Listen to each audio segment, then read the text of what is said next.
किसान आंदोलन को लेकर एक बार फिर से देश में नए सिरे से चर्चा होने लगी है।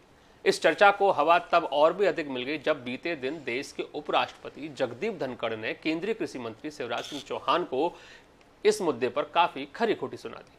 मुंबई में केंद्रीय कपास प्रौद्योगिकी अनुसंधान संस्थान के शताब्दी समारोह में उपराष्ट्रपति और कृषि मंत्री शिवराज सिंह चौहान दोनों ही मौजूद थे, लेकिन उपराष्ट्रपति के तेवर थोड़े बहुत नहीं बल्कि बहुत बदले हुए थे।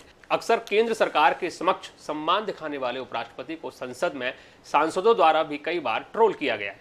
कई बार आरोप लगाए गए हैं कि धनखड़ सरकार के समक्ष झुक जाते हैं, लेकिन इस कार्यक्रम में उपराष्ट्रपति धनखड़ कोई और ही धनखड़ नजर आए। उन्होंने जिस अंदाज में शिवराज सिंह चौहान से किसानों को लेकर सवाल किए और उनकी कार्य पद्धति पर सवाल खड़े किए, यह देखकर हर कोई हैरान रह गया। किसी को उम्मीद नहीं थी कि उपराष्ट्रपति किसानों के मुद्दे पर केंद्र सरकार के कद्दावर कृषि मंत्री शिवराज सिंह चौहान से इस अंदाज में बात करेंगे। पहले आपको वीडियो दिखाते हैं जो इस समय तेजी से वायरल हो रहा है। ये समय कष्टदायक है मेरे लिए, क्योंकि मैं राष्ट्रधर्म से ओतप्रोत हूँ। पहली बार मैंने भारत को बदलते हुए देखा है।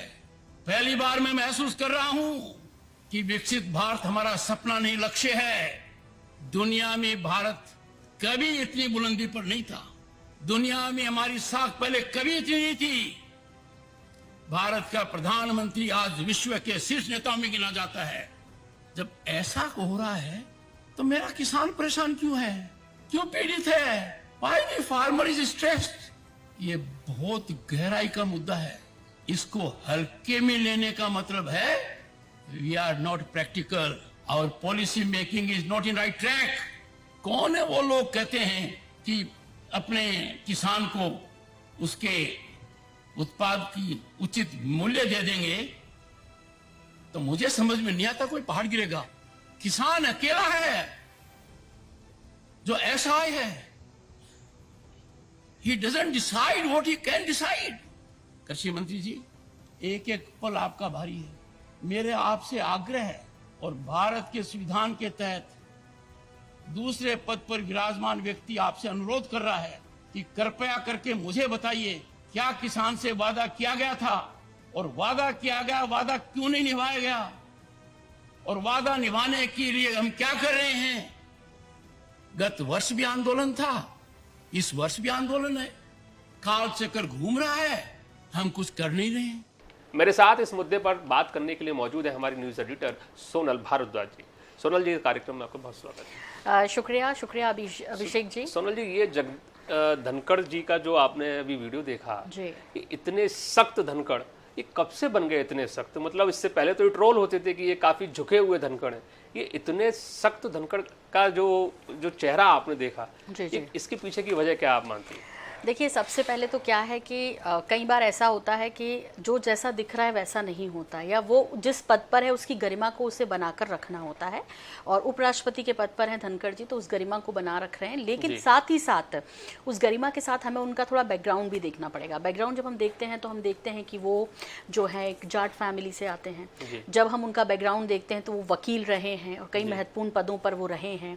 तो ये तो नहीं है कि वो चुपचाप रहते थे, कभी बोलते नहीं थे। मैंने कहा ना कि पद की एक गरिमा होती है, उसके अनुसार व्यवहार होने लगता है।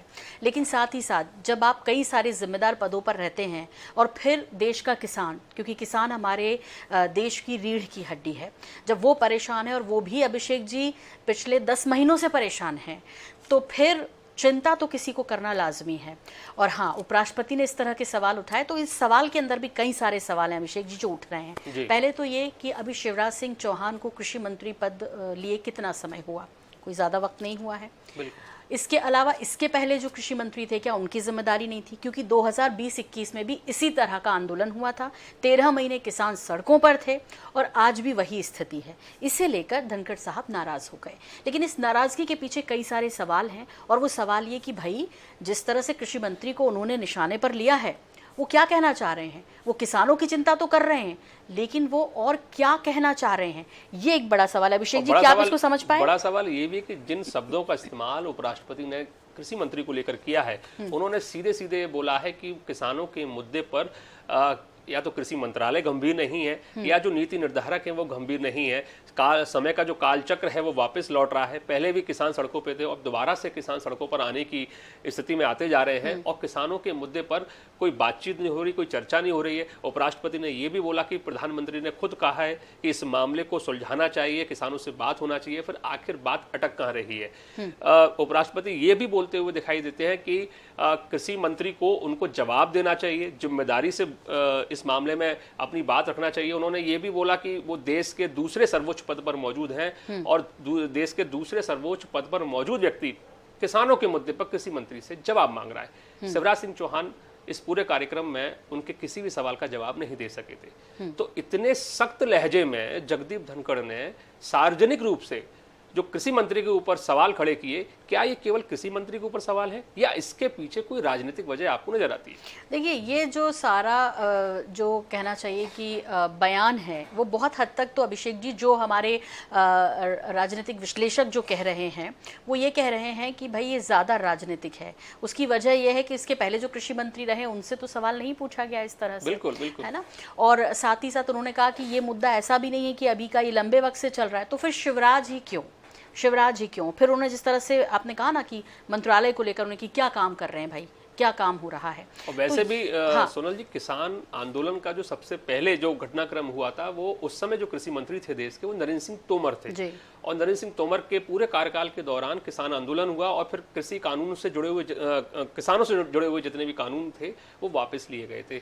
लेकिन अब जाकर जब शिवराज सिंह चौहान कृषि मंत्री बने हैं तब इस पूरे मामले को फिर से उठाया जा रहा है, फिर से सवाल खड़े किए जा रहे हैं और देश के उपराष्ट्रपति की तरफ से सवाल खड़े किए जा रहे हैं, इसलिए मामला बहुत गंभीर हो जाता है। देखिए, 10 महीने से किसान जो है अभिषेक जी वो सिंघू और सिंधु बॉर्डर पर हैं। और आपको ये भी बता दें कि सिंघू और सिंधु का भी मैं दर्शकों यहाँ आपको स्पष्ट करना चाहूँगी कि सिंघू जो है वो अंबाला के पास जो बॉर्डर है उसको कहते हैं और इधर सिंधु बॉर्डर जो है वो इधर दिल्ली के नज़दीक है। तो यहाँ तक किसान कई बार आए और फिर उसके बाद जो है उनको रोक लिया गया। लेकिन कल की तारीख यानी 6 दिसंबर की तारीख दर्शकों बहुत महत्वपूर्ण है।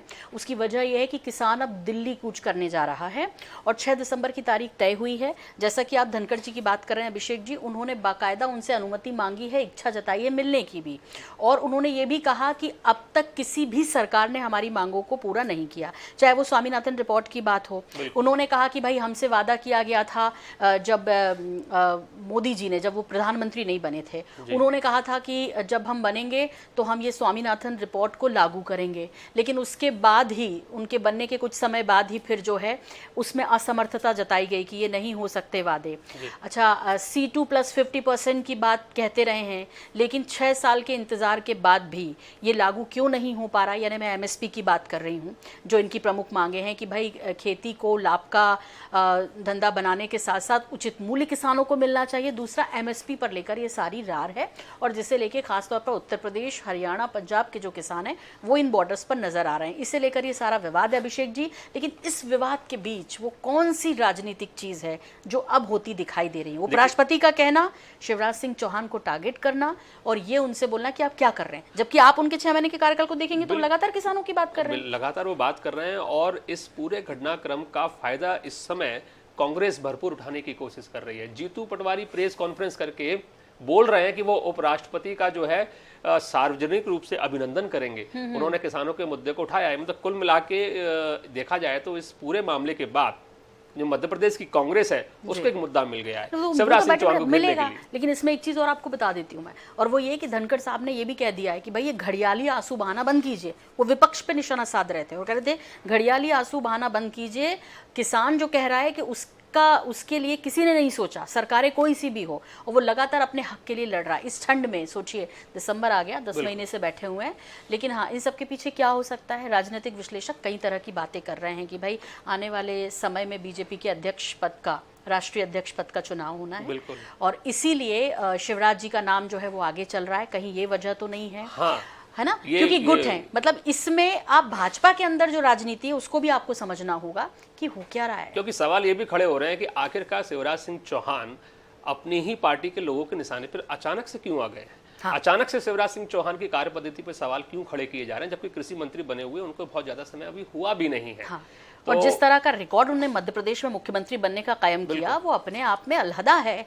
और वो जानते हैं कि उनकी क्या शक्ति है, उनके मुख्यमंत्री न रहते हुए भी उनकी क्या शक्ति है। ये अभी चुनाव जीतकर ये भी बता दिया उन्होंने, बुधनी सीट पर जो चुनाव हुआ है शिवराज सिंह चौहान के केंद्रीय मंत्री बन जाने के बाद, तो उन्होंने एक बार फिर साबित कर दिया। तो कहीं ऐसा तो नहीं है अभिषेक जी कि उनके इस बढ़ते कद को लेकर कुछ लोग होते हैं ना कि परेशान होते हैं, तो कहीं ऐसा तो नहीं है कि वो एक मसाला उसके अंदर ये भी देखिए सोनल जी, इन सारे कयासों के जवाब तो बीजेपी के अंदर मौजूद नेता ही दे सकते हैं कि आखिर बीजेपी के अंदर चल क्या रहा है।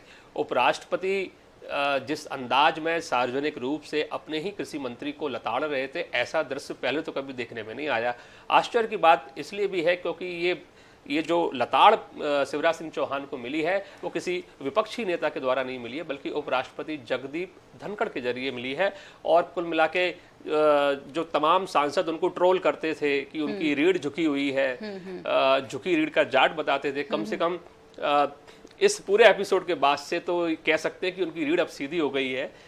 अगर उनको ट्रोल अगर इसी मुद्दे पे किया जाता है सीधी तो हो गई है, सीधी की जा रही है, या किसको निशाने पर लेकर ये सब कुछ किया जा रहा है, या वाकई में कहीं एक जो है किसानों के प्रति जो दर्द है वो निकल कर आया है, ये भी देखने वाली बात है। लेकिन किसान जो है हमारे अन्नदाता हैं, उनकी चिंता जरूर करनी चाहिए। और एमएसपी का यदि देखिए उन्होंने क्या पूछा, उन्होंने कहा या तो वादा मत कीजिए, और वादा किया है तो पूरा कीजिए, और पूरा होगा कब, ये वो लगातार सवाल कर रहे हैं। राजनीति के इतर भी देखा जाए तो किसानों के मुद्दे को एक मंच मिला है, भले ही इस मंच के जरिए ही जाए, लेकिन किसानों की बात जो है एक बार फिर से चर्चा में आई है। लेकिन आप ये कैसे भूल सकते हैं कि किसानों को हमेशा राजनीति के और वोट बैंक के तौर पर देखा गया, तो अभी भी हमें नहीं भूलना चाहिए अभिषेक जी, ईमानदारी के साथ। ऐसा तो नहीं है धनखड़ जी अभी आए हैं, अब मैंने कहा कि वो पहले कई महत्वपूर्ण पदों पर रहे हैं, उसके बावजूद क्या उन्हें ये नहीं पता होगा कि 2020-21 उसके बाद अब ये 2024 में 10 महीने से बैठे हैं। तो ये अचानक जो किसानों के प्रति प्रेम है या जो दर्द है उनका कि भाई उनको तो आपको सम्मानित करना चाहिए, आप सम्मानित भी नहीं कर रहे हैं और गले भी नहीं लगा रहे हैं, ये शब्द उन्होंने कहा है। तो इसके पीछे बहुत लंबी चौड़ी सोची समझी कुछ हो सकता है, क्या हो सकता है, हाँ। ये आने वाला वक्त ही बताएगा। तब तक आप राजनीति से जुड़ी हुई, मध्य प्रदेश छत्तीसगढ़ की राजनीति से जुड़ी तमाम खबरों के लिए जुड़े रहिए INS 24/7 डिजिटल के साथ। और हमें दीजिए इजाजत। नमस्कार।